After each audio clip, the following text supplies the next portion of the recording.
Hello. So this is nonfiction, or at least the way I remember.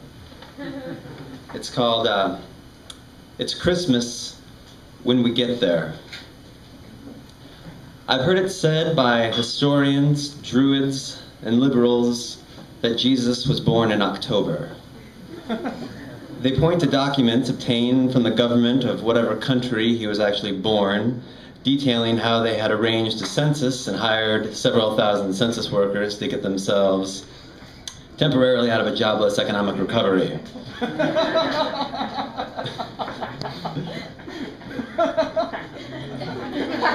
I like it already. Thank you. To take part in the mandatory census and avoid being fed to the lions, everyone had to return to their hometown to be counted. So it happened that the Virgin Mary and the more promiscuous Joseph were headed back to his hometown.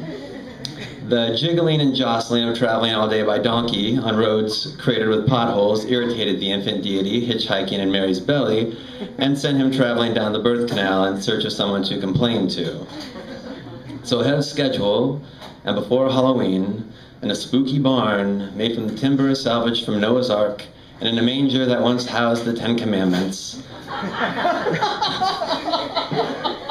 the clean-shaven white baby Jesus was born.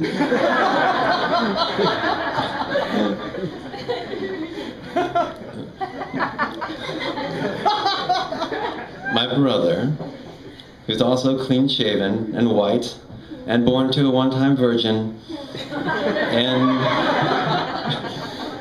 and raised for a time as though he were the second coming, had decided last year, along with his wife and daughter, who are also clean-shaven and white, that they wouldn't be able to make the 2-hour drive home to celebrate Christmas until sometime in March.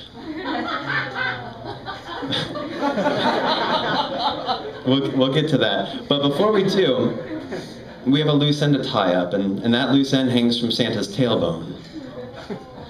Perhaps the most likable of all fat white men, St. Nicholas was born in what we know today as Turkey. Roughly 300 years younger than Jesus and remarkably happier, jolly old St. Nick grew progressively more merry, fat, and white as the centuries ticked by, truly coming into his own when he was adopted by the fair-skinned and stoned inhabitants of Holland. They called him Sinterklaas.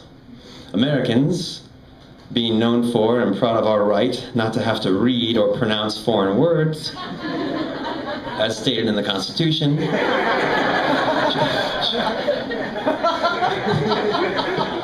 changed the fat man's name to Santa Claus, or Santa for those who know him really well. A consolation to the overweight that you can be fat happy and loved by all humankind.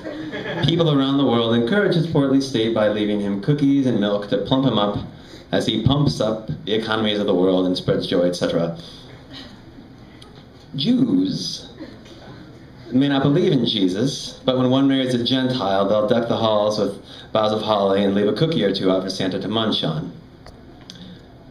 But even with this universal admiration, his own day, St. Nicholas Day, December 6th, is commonly neglected and rolled into Christmas. And last year, for my family, Christmas, neglected, rolled into New Year's Eve, which gave way to New Year's Day. The BCS ruined another season of football. The Super Bowl disappointed. February dragged on in the only way he knows how, and March finally arrived. My parents had put away the plastic tree by then, but the Christmas lights still drooped and flickered around the windows, displayed tastefully next to the lighted Nebraska football helmet, which hangs proudly in the front window of their house all year long. As I live across the street from my parents,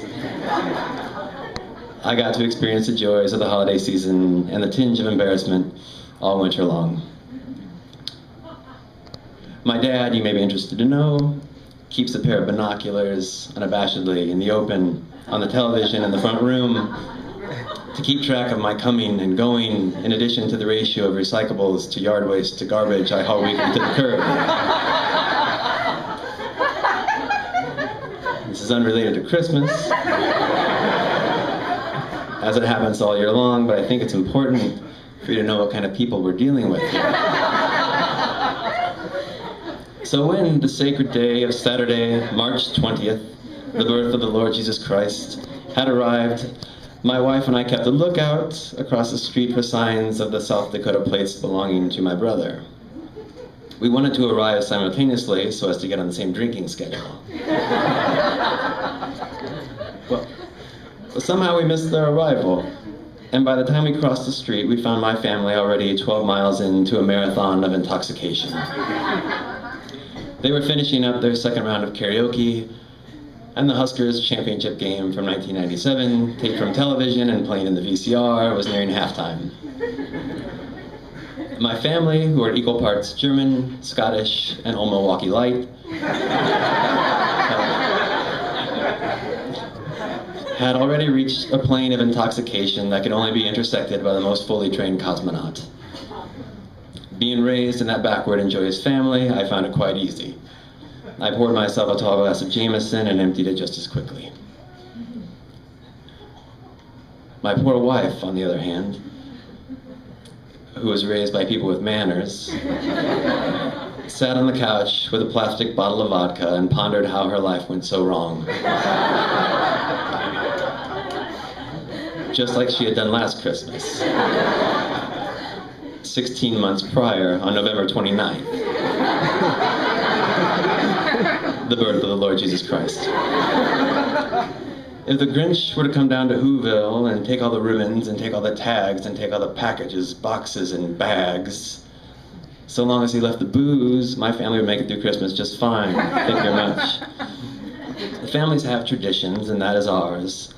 Other families' traditions have them driving here and there to this grandmother's house and to that grandmother's house, to his parents and her parents, 3 hours here, 2 hours there, 6,000 calories, 3 tanks of gas, 4 sweaters that don't fit, and arrive home exhausted with a family truckster full of shit and fruitcake. But this isn't what Christmas is all about. This may be how Santa got fat, but not why he got fat. Christmas, after all, is not about seeing family and friends. It's not about food. It's not about getting and giving. It's not about peace on earth and goodwill toward men or any of that other crap. It's about scheduling.